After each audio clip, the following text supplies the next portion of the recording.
O misticismo religioso mostra o quanto determinadas crenças pretensamente científicas são perigosas, mesmo por trás de relatos tidos como proféticos, messiânicos e filosóficos, com argumentos bastante agradáveis que inspiram ilusões de otimismo em muitas pessoas. O caso da criança índigo é um exemplo.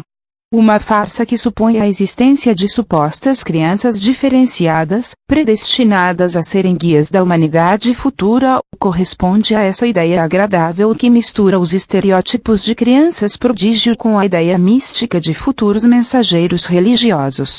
No primeiro mundo, a criança índigo é um fenômeno esotérico, que surgiu a partir dos livros e palestras da suposta psíquica Nancy Intape, que descrevia um tipo de criança dotada de uma aura azul, que indicava uma personalidade supostamente refinada, muito inteligente e bastante inclinada à mobilidade social. Oficialmente, a criança índigo é definida como um tipo de elevada evolução espiritual, mas não necessariamente a máxima condição que seria atribuída à criança cristal, esta considerada espírito de mais alta evolução na humanidade. A tese resultou numa grande venda de livros e Nancy tornou-se um grande sucesso nos Estados Unidos e na Europa. Um casal também nos Estados Unidos, a ex-cantora Jan Tober e seu então marido, o ex-técnico de som Lee Carroll, acrescentaram à teoria da criança índigo uma suposta comunicação com uma entidade tida como superior, chamada Crion, vinda de uma suposta zona chamada de Fonte o Sol Central. Crion seria uma entidade que atuava na Terra desde seu começo e seria um guia que estaria preparando novas criaturas para conduzir e efetuar a evolução da humanidade, as crianças índigo. Os livros publicados pelo casal Tober e Carroll também fizeram muito sucesso, mas divergências quanto aos lucros das obras e outros problemas pessoais fizeram com que o casal se separasse. Atualmente, Carroll tornou-se o porta-voz dessa concepção que ganhou uma nova abordagem no Brasil. O suposto médium Divaldo Pereira Franco, que junto com Chico Xavier tornou-se o maior deturpador da doutrina espírita através da divulgação de ideias herdadas de Jean-Baptiste Rustem, gostou da ideia. Divaldo Franco, sabe-se, é um grande apreciador de modismos esotéricos e místicos trazidos pelo ocultismo. Ele assimilou as ideias dos livros de Jan Tober e Lee Carroll e as traduziu para a habitual oratória verborrágica do suposto médium baiano, criando um novo contexto, pretensamente filosófico e messiânico, da criança índigo e da criança cristal. Com uma narrativa falsamente intelectual, Divaldo adaptava o perfil de criança índigo e criança cristal ao seu pretenso profetismo, praticado ao arrepio dos postulados espíritas originais, ao supor um tipo especializado de pessoas predestinadas a promover a evolução da humanidade. Divaldo, através de suas palavras rebuscadas, oratória prolixa e ideias truncadas, não consegue esclarecer se a criança índigo é evoluída moralmente ou é um rebelde espiritual, e o perfil de criança índigo é definido de tal forma que ela tanto pode ser um cientista prodígio quanto um criminoso chefe de torcida organizada. No contexto atual, em que o espiritismo brasileiro estabelece um conteúdo moralista rigorosamente conservador, ficamos inferindo se as crianças índigo seriam os membros do Movimento Brasil Livre, entidade que ajudou a derrubar a presidente Dilma Rousseff, e as crianças cristais seriam os filhos do reacionário ex-militar Jair Bolsonaro.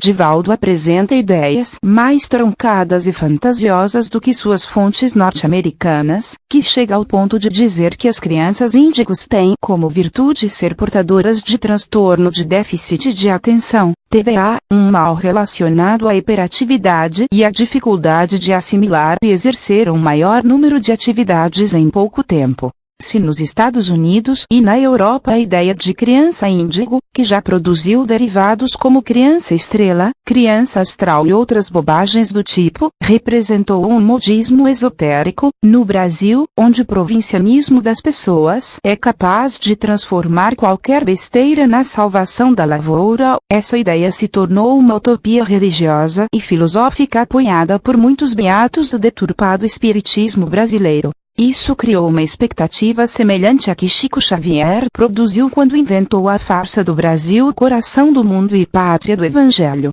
se neste caso, criou-se uma utopia de uma nação central a simbolizar a suposta nação salvadora da terra, a criança índigo de Divaldo Franco tornou-se o sonho da vinda, em terras brasileiras, de um suposto mensageiro, nos moldes do que se conhece de Jesus Cristo através dos textos católicos. Embora tais ideias, a da nação que comanda o mundo numa missão político-religiosa e da criança prodígio e missionária, soassem bastante agradáveis e confortadoras, inspirando sentimentos de otimismo nas pessoas, elas se revelam muito perigosas e indicam tanto discriminação social quanto um risco de um futuro despotismo político-religioso. A esperança de uma nação central e de um líder comprometidos com a suposta regeneração da humanidade podem resultar, no entanto, na ascensão de uma pátria imperialista e de um tirano a impor em um modelo de crenças político-religiosas que podem impulsionar atos violentos de eliminação de opositores, contrariando o mito de que uma nação religiosa fosse sempre voltada para o bem e a tolerância a outras crenças.